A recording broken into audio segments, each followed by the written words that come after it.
DoorDash wants you to die. I'm not completely being facetious here. The truth is, the new DoorDash on-time rating is one of the most dangerous things that any of these gig delivery companies have rolled out. I have said these exact words to any customer service rep that would give me time to listen. I'm actually kind of surprised that I haven't gotten my DoorDash account removed. But the most ridiculous thing that DoorDash is rolling out, on top of many ridiculous things, is this on-time rating. Now, I can show you screenshot after screenshot. I've done that on some of my live videos and live ride-alongs in this of all these different situations, and literally it is placing the blame for delayed restaurants on drivers. Now, this might not be a huge deal if it's just a generic metric that's used to help you or inform you about how you're doing and ways that you can improve. But these literal late deliveries under the new point percentage program, the new Dasher rewards program, literally will take away opportunities, or alternatively, it will force you to take even more bad orders to get your points up via your acceptance rate. I personally refuse to do that. I refuse to take bad orders on DoorDash just to buoy a percentage. But what has happened because of that is I have lost Platinum Dasher because I have 3 late deliveries. Now, these late deliveries are not late because I'm lollygagging or wasting time. Really, it makes 0% reason why anyone would do that. There's no Dasher who's out there who is deliberately wasting time at restaurants. Maybe there's a few, but here's the point. The point is, if there are Dashers who are deliberately wasting time at restaurants, DoorDash just needs to boot them off the platform. Like, nobody is sitting around doing that. Even if you're on Earn by Time, it makes 0 sense to waste your time with that, because the more deliveries you complete, the more likely you are to get tips. In other words, when I'm on Earn by Time, as soon as I deliver, I'm sent another delivery. It's essentially pretty much all throughout a delivery time, unless you're delivering like at 2 o'clock in the morning. But if you're delivering like supper time on Earn by Time, it is constant nonstop delivery. So you're not making any more money by wasting time. You're making money by delivering more orders and then having that better chance for more tips to come through. But again, if DoorDash has this problem where they have drivers that are wasting time, then just get rid of those drivers. In fact, a lot of people suspect this whole on-time rate is to make people multi-app less. In other words, deliver from both Uber Eats and DoorDash at the same time. But I'm going to tell you, it's actually creating the opposite in me, is because I know I'm not going to be able to keep my on-time rate up. I'm more likely to multi-app DoorDash. Why? Because if I'm going to be late, I might as well pick up another order from Uber Eats at the same time. If you're going to penalize me for waiting for customers and providing good customer service, then I am going to find a way to supplement that income. It is going to have the exact opposite result. Now, other drivers are commenting on videos about this and saying exactly the opposite, which I highly encourage you not to do, but it is the natural progression of it, and it's going to be what happens, which is you have drivers who are reporting that they are starting to speed. They are rushing through parking lots. This is going to get someone killed. And I say that seriously, because there is going to come a point in time where someone is either rushing, they're going to run a red light, they're going to rush through a parking lot and hit a pedestrian. Somebody's going to make a drastic mistake, and they're going to be held responsible for it. But ultimately, part of that mistake is based off of the rushing that DoorDash is making compulsive for people to do. Now, look, there are alternatives here, but even within the DoorDash realm, I want to dispel some of the things. Some people say, well, just wait 10 minutes and time out.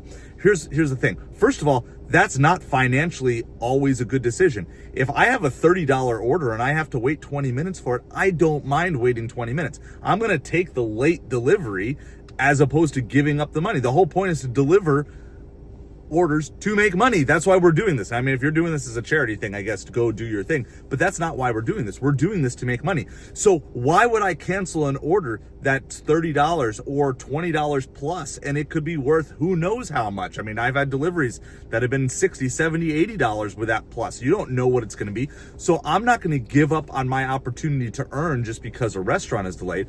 The second part of that is, if you time out orders for 10 minutes, there will come a point where they won't allow you to do that anymore. they will literally not allow it within it. Now, so far, I've been able to, when I'm not allowed to cancel it after 10 minutes, been able to call and had it removed, but there's no guarantee that that's going to be around. So when it says that you can time out an order after 10 minutes, let's say it's a smaller order and it's not that big of a deal. Well, first of all, it is a big deal because you still wasted 10 minutes of your time. But second of all, if you use that more than once or twice, after a while, they're going to start telling you, no, you can't do that anymore. They don't want you to do that. But I guarantee you, this is the way to get around that a lot of drivers are using. But that's not good customer service. That means the customer's going to have to wait even longer. The problem is DoorDash doesn't trust all their drivers. And by all, I mean all. They don't trust any of us.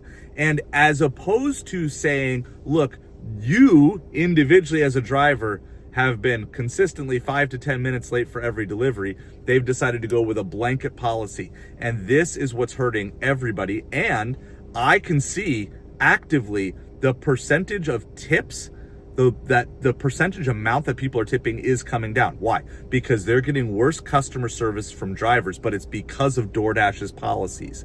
Okay, when you do things like remove the catering program as a separate program for Dashers that had the right qualifications and the right gear, and say, hey, guess what? We're going to have catering orders, but we're not going to require catering bags anymore. So someone might order $300 worth of food. We don't care if you get it to them hot or cold. What do you think is going to happen to the average tips on the large orders? They're going to come down because people are like, well, yeah, I still got my food, but it was cold. It wasn't taken care of. Now, a lot of the best orders are going to the drivers who are simply taking the most orders. Now, in certain markets, such as maybe California, Oregon, I think Colorado, I've heard some things where it works fine because the base pay is high enough. That's going to probably be fine, right? Because the best drivers are going to be able to take a high percentage of the orders because they know they're being fairly compensated for it. But in most markets like mine here in Southwest Florida, that is absolutely not what is happening. The drivers who are taking the bulk of the orders are drivers who are not the best drivers because they haven't learned what a good order or a bad order is. And so these top orders get going. And then when I was on Platinum for a few weeks, I noticed it used to be every single catering order in my market was $20 plus.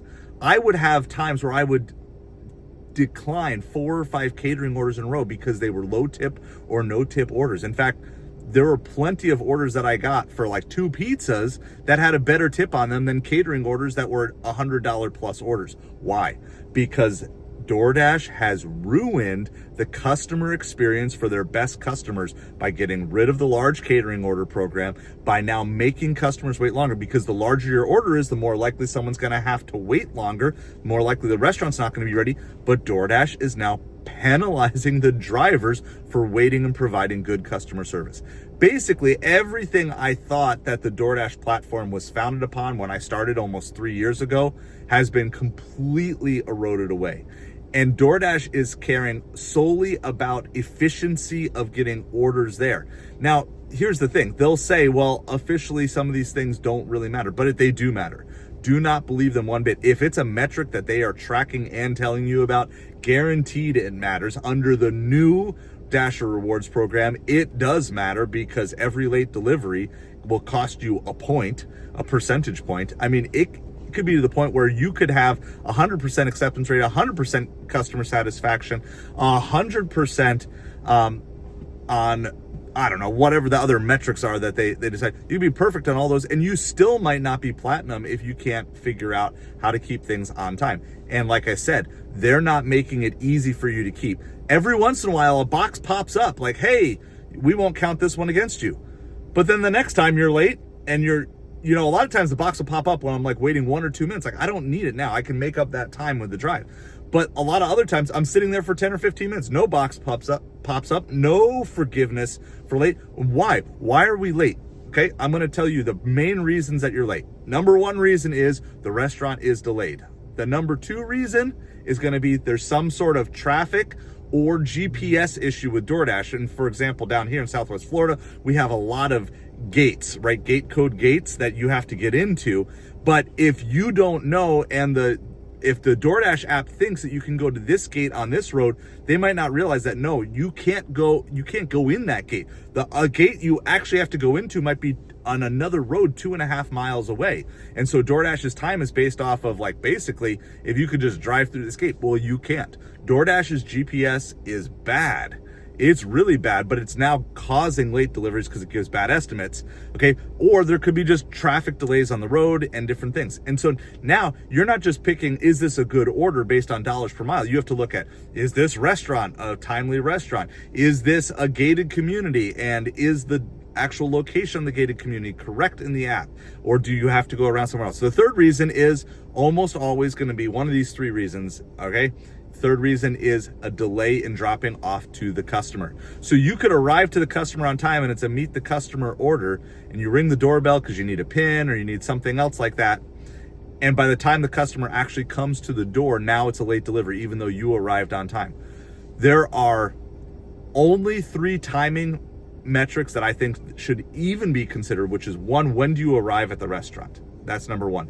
2, how much time does it take from when you pick up the order till you get to the customer? But even that should be easily disputed by saying, look, there was an accident, there's backup in traffic, all these other things. Or 3, as DoorDash is sending me a notification right now, 3 should be as soon as you arrive to the customer. That's when the timer should stop. Whether or not the customer responds in time. I don't know. Let me know what you guys think, but I am so done with this on-time metric. And I'm telling you, do not rush and get into an accident because of DoorDash. It's not worth it.